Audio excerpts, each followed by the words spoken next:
আৰব Islamic দেশ বুলি কোৱা হয়। এই ইসলামিক দেশতো গীতাৰ চৰ্চা হৈ আছে। আমি গম নাপাওঁ, যদি অলপমান আমি চিন্তা কৰোঁ, গম ৰাখোঁ, জানিবলৈ ইচ্ছা কৰোঁ, তেনেহ'লে আপুনি এনেকুৱা এখন স্থান নাই য'ত গীতাৰ আলোচনা এতিয়া নহয়। কাৰণ গীতা সুগীতা কৰ্তব্য কিমন্বয় শাস্ত্ৰ বিস্তৰৈ या स्वयं भगवान पद्मनाभैश्च मुखपद्मद्विश्रीता। গীতাখন এনেকুৱা গ্ৰন্থ, ইয়াক যদি বক্ষত লৈ কোনোবাই মৰিব পাৰে, একো কৰিব নালাগে। মৃত্যুৰ সময়ত যদি কাৰো বক্ষত গীতাখন থাকে, তাৰ পৰমাৰ্থ লাভ হইল। এটো কেবল মুখে কোৱা কথা নহয়, প্ৰামাণিক সত্য।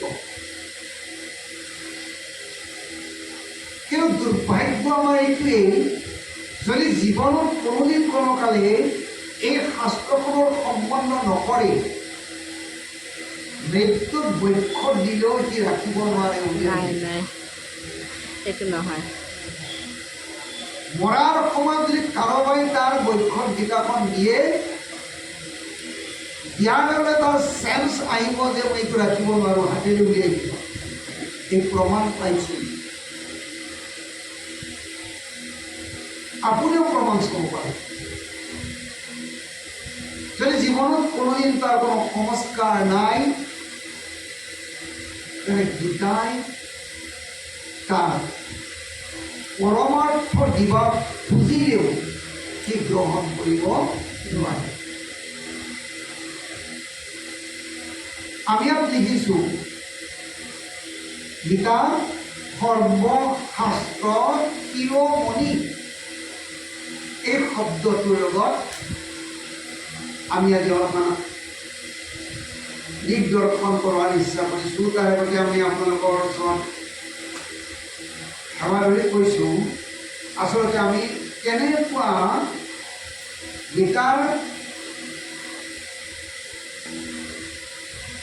যিটো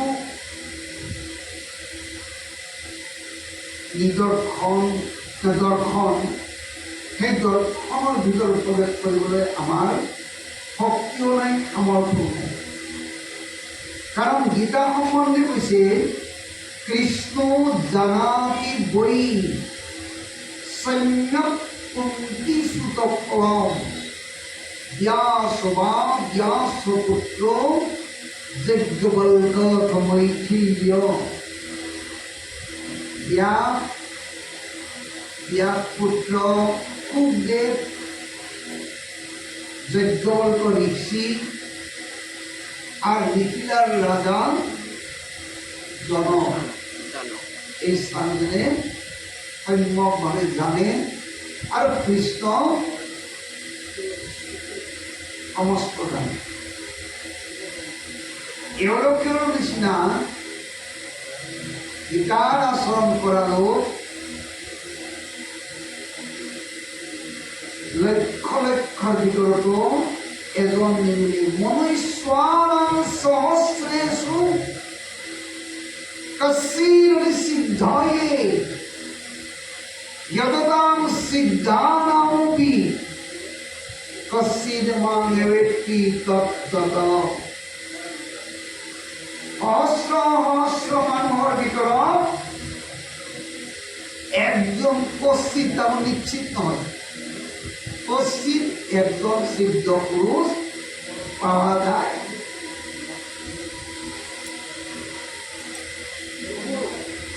তেনেকুৱা লক্ষ লক্ষ সিদ্ধ পুৰুষেৰ ভিতৰে কাকো নিশ্চিত নয়, কশ্চিৎ আমাৰ জানা পুৰুষ পাওয়া যায়।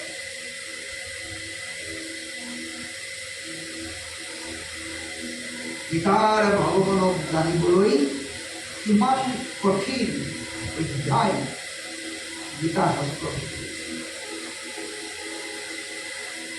গীতা শাস্ত্ৰই এইটোও কৈছে